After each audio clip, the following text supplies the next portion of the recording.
Hello दोस्तों, स्वागत है आपका आज की वीडियो में। आज हम आपके लिए लाए हैं सामान्य ज्ञान से 50 महत्वपूर्ण प्रश्न। अगर आप यूपी होमगार्ड की तैयारी कर रहे हैं तो ये वीडियो आपके लिए है। तो वीडियो को लास्ट तक ध्यान से देखिएगा। अगर आप चैनल पर नए हैं तो चैनल को सब्सक्राइब जरूर कर लें। तो चलिए बिना देरी किए वीडियो को शुरू करते हैं। तो आज का हमारा पहला सवाल है कि यूपी विधानसभा में कुल सीटें कितनी हैं। तो यूपी विधानसभा में जो कुल सीटें हैं वो 403 हैं। आपका ऑप्शन बी सही जवाब रहेगा। अगला सवाल है कि उत्तर प्रदेश का गठन किस वर्ष हुआ था। तो जो उत्तर प्रदेश का गठन हुआ था वो 1937 में हुआ था। आपका ऑप्शन ए सही जवाब रहेगा। अगला सवाल है कि यूपी का सबसे बड़ा ज़िला कौन सा है। तो जो यूपी का सबसे बड़ा ज़िला है वो लखीमपुर खीरी है। आपका ऑप्शन बी सही जवाब रहेगा। अगला सवाल है यूपी का पहला मुख्यमंत्री कौन था। तो जो यूपी के पहले मुख्यमंत्री थे वे गोविंद वल्लभ पंत थे। आपका ऑप्शन बी सही जवाब रहेगा। अगला सवाल है कि भारत छोड़ो आंदोलन कब हुआ। तो जो भारत छोड़ो आंदोलन हुआ था वो 1942 में शुरू हुआ था। आपका ऑप्शन डी सही जवाब रहेगा। अगला सवाल है कि महात्मा गांधी पहली बार भारत कब आए। तो जो महात्मा गांधी भारत पहली बार आए थे वे 1915 में आए थे। आपका ऑप्शन बी सही जवाब रहेगा। अगला सवाल है कि ताजमहल किस नदी के किनारे है। तो जो ताजमहल है वो यमुना नदी के किनारे है। आपका ऑप्शन ए सही जवाब रहेगा। अगला सवाल है कि दुधवा नेशनल पार्क कहाँ स्थित है। तो जो दुधवा नेशनल पार्क है वो लखीमपुर खीरी में स्थित है। आपका ऑप्शन ए सही जवाब रहेगा। अगला सवाल है कि यूपी से होकर सबसे लंबी नदी कौन बहती है। तो जो यूपी से होकर सबसे लंबी नदी बहती है वो गंगा नदी है। आपका ऑप्शन सी सही जवाब रहेगा। अगला सवाल है कि अयोध्या किस नदी के तट पर स्थित है। तो जो अयोध्या है वो सरयू नदी के किनारे पर स्थित है। आपका ऑप्शन बी सही जवाब रहेगा।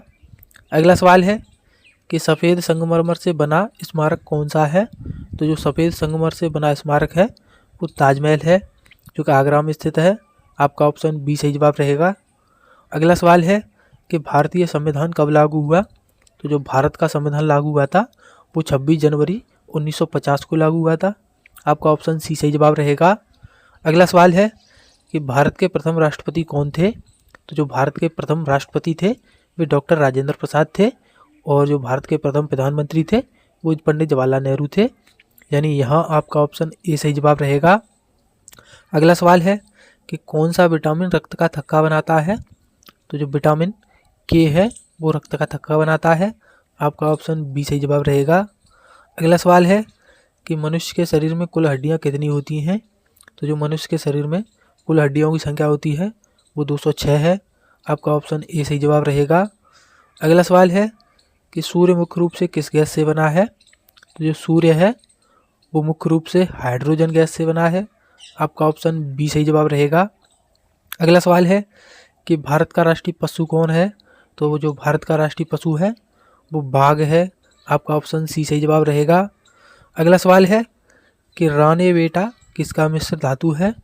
तो जो राने बेटा धातु है वो तांबा और टिन से मिलकर के बना होता है। आपका ऑप्शन बी सही जवाब रहेगा। अगला सवाल है कि यूपी में सबसे अधिक जनसंख्या वाला ज़िला। तो जो यूपी में सबसे अधिक जनसंख्या वाला ज़िला है वो गाज़ियाबाद है।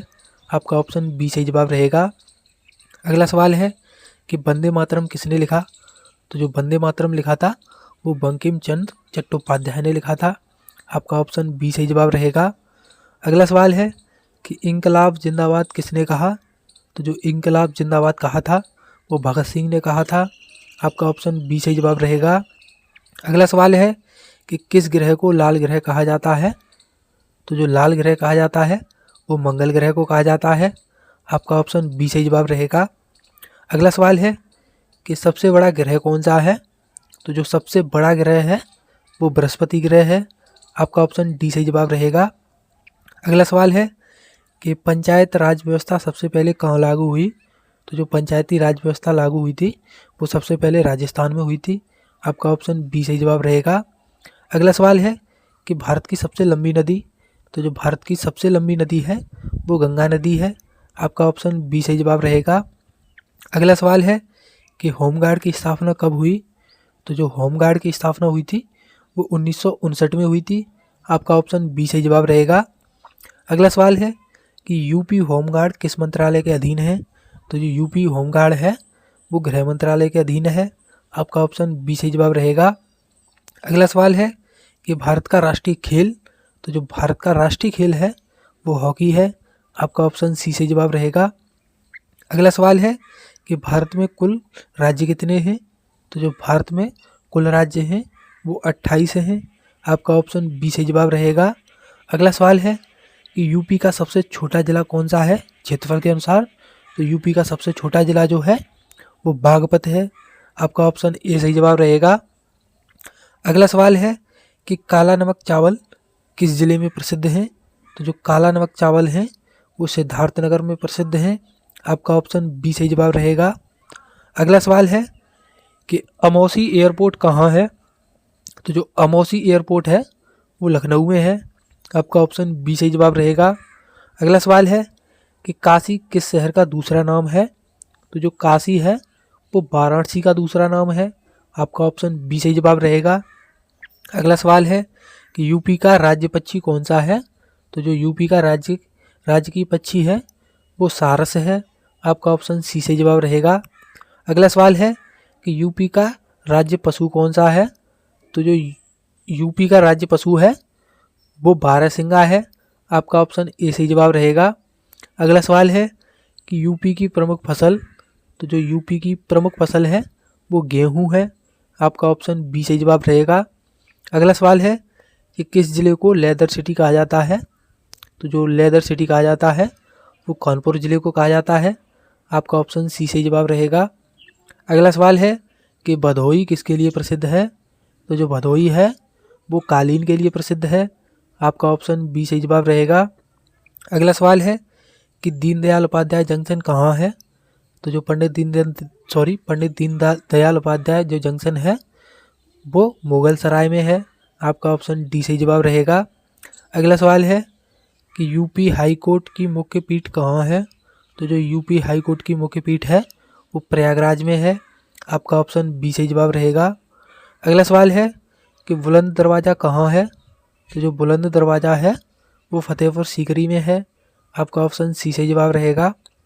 अगला सवाल है कि कुंभ मेला कहाँ लगता है, तो जो कुंभ मेला है वो प्रयागराज में लगता है। आपका ऑप्शन सी सही जवाब रहेगा। अगला सवाल है कि भारत का राष्ट्रीय फल, तो जो भारत का राष्ट्रीय फल है वो आम है। आपका ऑप्शन बी सही जवाब रहेगा। अगला सवाल है कि किसान दिवस किसकी जयंती पर मनाया जाता है, तो जो किसान दिवस मनाया जाता है वो चौधरी चरण सिंह की जयंती पर मनाया जाता है। आपका ऑप्शन बी सही जवाब रहेगा। अगला सवाल है कि भारत का सर्वोच्च न्यायालय कहाँ है, तो जो भारत का सर्वोच्च न्यायालय है वो दिल्ली में है। आपका ऑप्शन बी सही जवाब रहेगा। अगला सवाल है कि लाल रक्त कणिकाएँ कहाँ बनती हैं, तो जो लाल रक्त कणिकाएँ बनती हैं वो हड्डी के मज्जा में बनती हैं। आपका ऑप्शन ए सही जवाब रहेगा। अगला सवाल है कि पृथ्वी का सबसे निकटतम तारा, तो जो पृथ्वी के सबसे निकट तारा है वो सूरज है। आपका ऑप्शन बी सही जवाब रहेगा। अगला सवाल है कि सूर्य के सबसे निकट ग्रह, तो जो सूर्य के सबसे निकट ग्रह है वो बुध ग्रह है। आपका ऑप्शन बी सही जवाब रहेगा। अगला सवाल है कि आँख का सबसे संवेदनशील भाग, तो जो आँख का सबसे संवेदनशील भाग है वो रेटिना है। आपका ऑप्शन बी सही जवाब रहेगा। अगला सवाल है कि बिजली बल्ब की फिलामेंट किससे बनी होती है, तो जो बिजली बल्ब की फिलामेंट होती है वो टंगस्टन से बनी होती है। आपका ऑप्शन बी सही जवाब रहेगा। तो उम्मीद करते हैं आपको ये वीडियो पसंद आई होगी। अगर आपको ऐसी और वीडियो देखनी है तो हमारे चैनल को सब्सक्राइब जरूर कर लें। तो मिलते हैं अगली वीडियो में, तब तक के लिए धन्यवाद।